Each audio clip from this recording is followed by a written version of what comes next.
어떤 산업이 끔찍한 것에서 평범한 것으로 바뀔 때 그때 주식은 상승합니다. 보통에서 좋은 것으로 바뀌면 그때 상승합니다. 좋은 것에서 환상적인 것으로 변모할 때 그 주식은 상승합니다. 당신 자신에 속한 산업에서 돈을 벌 수 있는 많은 방법들이 있습니다. 당신은 그 산업에서 공급자일 수도 있습니다. 고객이 될 수도 있습니다. 이런 일은 제지업계에서도 일어납니다. 철강 산업에서도 일어납니다. 매주 그런 일은 없지만 어떤 분야에 종사한다면 그 전환점을 확인할 수 있을 것입니다. 출판 업계에서도 뭔가를 보게 될 것입니다. 이런 것들이 일어나는데도 사람들은 그 정보를 그저 버리는 것을 보면 믿기 어렵고 안타까울 뿐입니다. 당신이 정비공이라면 다루는 도구들을 살펴보세요. 어떤 도구가 가장 좋으면서도 가장 큰 도움이 되나요? 당신이 의사라면 어떤 기업의 기술이 보험사의 비용을 절약해 주는지 살펴보세요. 혹은 병원 운영비를 절감하는 소프트웨어 기업을 찾아보세요. 당신은 이미 몇 개의 기업들에 대해서 자세히 알고 있을 것입니다. 개인 아마추어 투자자는 대략 5개에서 8개의 기업들을 분석할 수 있습니다. 심지어 이 기업들에 대해서는 강의도 할 수 있어요. 심도 있게 기업에 대해서 꿰찰 수 있습니다. 미국에서는 10,000개에서 15,000개의 상장 기업들이 있습니다. 해외에는 더 많은 상장 기업들이 있고요. 즉, 다수의 기업들에 대해서 전문가가 될 필요는 없어요. 몇 개의 기업에 대해서만 잘 알면 됩니다. 분석의 과정은 매우 재밌습니다. 한 달에 한 2시간만 할애하면 됩니다. 어려운 일이 아닙니다. 저는 12년 동안 던킨 도너츠 주식을 보유했었습니다. 1년에 한 번씩만 기업 경영진과 대화를 나눴습니다. 던킨 도너츠 투자 논리는 변화가 거의 없어요. 한국으로부터 오는 저비용 수입 도너츠에 대해서 걱정할 필요가 없었어요. 경제 상황에 대해서 신경 쓸 필요도 없어요. 누군가 새로운 컴퓨터 칩을 개발하는 것에 대해서 걱정할 필요도 없죠. 투자 논리는 거의 변하지 않습니다. 맥도날드의 이익은 지난 30년간 80배 이상 증가했습니다. 주식은 100배 이상 올랐고요. 어떻게 맥도날드의 이익이 계속 증가할 수 있었을까요? 만약 맥도날드가 저렴한 치즈버거나 햄버거만 점심 메뉴로 판매하기 고수했다면 10년이나 15년 전에 이미 이익은 정체됐을 것입니다. 하지만 맥도날드는 비용을 낮게 유지한 채 메뉴를 확대했고 아침 메뉴를 추가했고 해외로 진출했습니다. 매일 맥도날드 매장을 2~3개 개장했었습니다. 사람들은 맥도날드의 성장 여력이 제한적일 것으로 생각했어요. 5년, 10년, 15년 전에도 그렇게 생각했었습니다. 사람들은 완전히 틀렸습니다. 사람들은 분석을 했다면 전 세계에 100개 이상의 국가들이 있으니 맥도날드의 성장 여력이 많이 있다고 생각했을 것입니다. 실제로 경기 불황에 빠진다는 뉴스나 금리 상승, 전쟁, 선거 등 이벤트들로 인해 시장은 하락할 수 있습니다. 여러분께서 그래프나 경제 통계치를 분석하거나 별자리 운세 공부를 통해서 주식시장이 어떻게 움직일지 예측하려고 한다면 시간을 낭비하고 계십니다. 아무도 시장 움직임을 예측할 수 없습니다. 시장이 하락한다는 점을 이해하셔야 해요. 95년 동안 주식이 거래됐습니다. 주식시장은 50번이나 10% 이상 하락했죠. 하락한 50번 중에서 15번은 25% 이상 하락했었습니다. 즉, 평균적으로 2년에 한 번씩은 시장이 10% 이상 하락한다는 거죠. 하지만 6년에 한 번씩은 25% 이상 하락합니다. 매우 큰 하락폭이지요.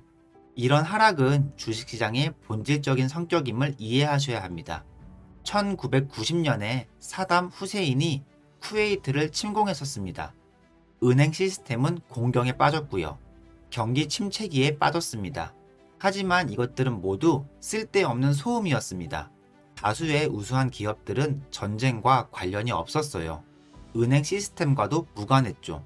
하지만 1990년에는 모든 기업들의 주가가 하락했었습니다. 시장의 지수는 3,000포인트에서 20% 이상 하락했었어요. 훌륭한 기업들을 저렴한 가격에 투자할 수 있는 좋은 기회를 제공한 셈입니다. 모든 주식 뒤에는 기업이 있습니다.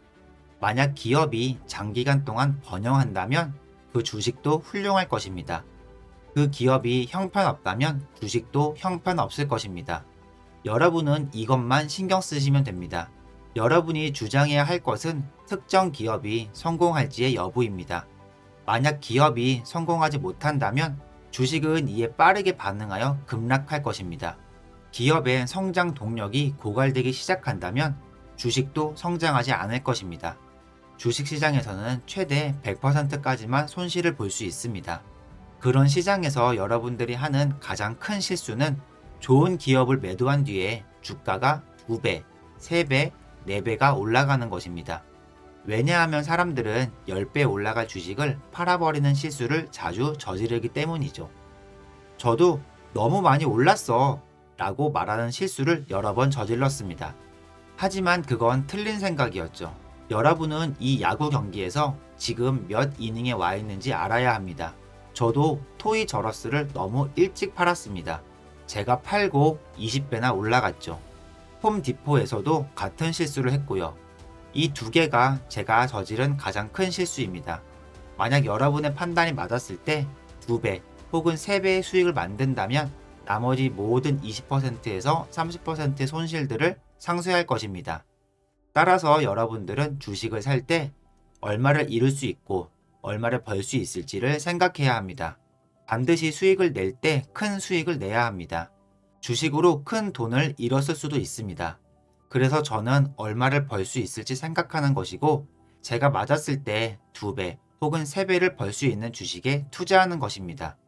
가끔 2 더하기 2는 8이 됩니다. 어떻게 그럴 수 있을까요?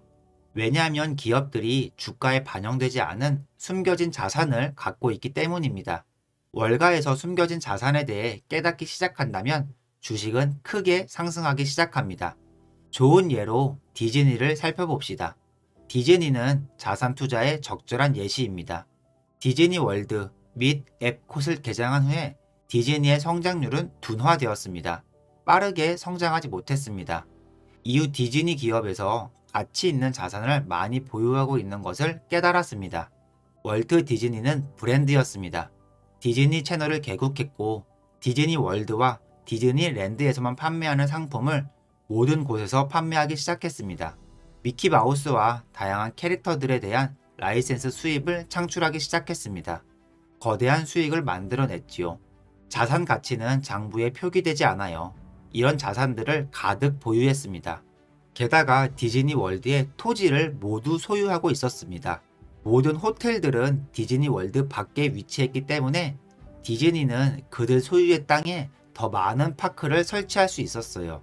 다른 기업들도 디즈니 월드 안에 시설을 설치하고자 했어요.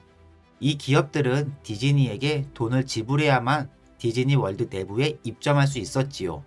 주가는 결국 기업의 이익 추세를 따라갈 것입니다. 거의 대부분의 사례에서 일반적으로 기업의 이익이 가파르게 상승한다면 주식도 가파르게 상승한다고 볼 수 있어요. 기업 이익이 형편없는 수준에서 평범한 수준으로 개선된다면 아마 주식도 상승할 것입니다. 이익이 평범한 수준에서 높은 수준으로 개선된다면 주식도 한 차례 더 상승할 것입니다. 비록 여러분이 선견지명을 지녔다고 하더라도 기업의 이익을 예측하기는 어려울 것입니다. 월가 증권사에는 이익을 예상하려고 하는 사람들이 다수 일하고 있습니다. 확실히 여러분은 이익이 상승할 것으로 기대되는 기업에 투자하셔야 합니다. 하지만 이익 예상치는 단지 추정치임을 명심하세요. 기업에 대해 진정 이해하고 있다면 그 기업이 어떤 계획으로 이익을 상승시킬지 알고 있어야 합니다. 기업이 잘 성장할 것으로 전망됨을 확인한다면 투자할 후보인지 더 정확히 평가할 수 있어요. 미래를 예측할 수는 없지만 과거로부터는 배울 수 있습니다. 오랜 기간 동안 기업의 이익이 상승했으며 배당이 상승하고 안정적으로 이익이 성장했다면 그 산업에서 미래에도 산업을 잘 경영할 확률이 꽤 높습니다. 좋은 기업이라고 생각된다면 더 깊게 분석해 보세요. PER은 어떤 사람들이 매우 복잡하게 생각하는 개념입니다. 사실 매우 단순한 개념이죠. 주가가 100달러에 거래되고 주당 순수익이 10달러라면 PER은 10배에 거래되는 것입니다. PER을 이해하는 개념으로 주식에 대한 투자금을 회수하는 데 걸리는 시간으로 생각해 보세요. 물론 이익이 성장하지 않는다는 가정하에서 성립되는 말입니다. 왜 PER을 봐야 할까요? 그 기업에 대해 너무 많은 비용을 지불하는지 확인할 수 있어요. PER이 높은 주식에 투자할수록 미래 이익 창출 능력 대비 높은 가격을 지불하는 것입니다. 일반적으로 PER이 낮으면 저렴한 주식에 투자하는 것입니다. 저는 주먹구구 계산 방식으로 다음 방법을 사용합니다. 주식 PER의 적정한 가치는 향후 3년에서 5년간의 이익 성장률과 같습니다. 만약 PER이 미래 이익 성장률보다 높다면 일반적으로 그 주식은 비싼 편에 속합니다. PER이 이익 성장률보다 매우 낮으면 주식은 아마도 저렴할 것입니다. 주식 PER은 그 산업에 따라서 달라집니다. 성장률을 비교하시는 경우에는 개별 기업의 미래 이익 성장률과 비교하고 동종 산업의 기업들의 PER과 비교해 보세요. 모든 다른 조건들이 동일하다고 가정한다면 더 낮은 PER에 거래되는데 높은 이익 성장률을 보인다면 분석을 시작할 좋은 기업입니다. 또한 기업의 PER을 해당 기업의 과거 PER과 비교할 수 있습니다. 기업이 일반적으로 PER 25배에 거래되는데 현재 15배나 그 이하에 거래된다면 왜 낮게 거래되는지 이유를 찾아보세요. 성숙 기업으로 변하고 있을 수도 있으며 경쟁이 심화되고 있을 수도 있어요. 성장 전망이 불확실해질 수도 있습니다. 하지만 다른 이유들 때문에 낮게 거래되는 경우라면 저렴한 투자처일 수 있기 때문에 분석할 가치가 있습니다.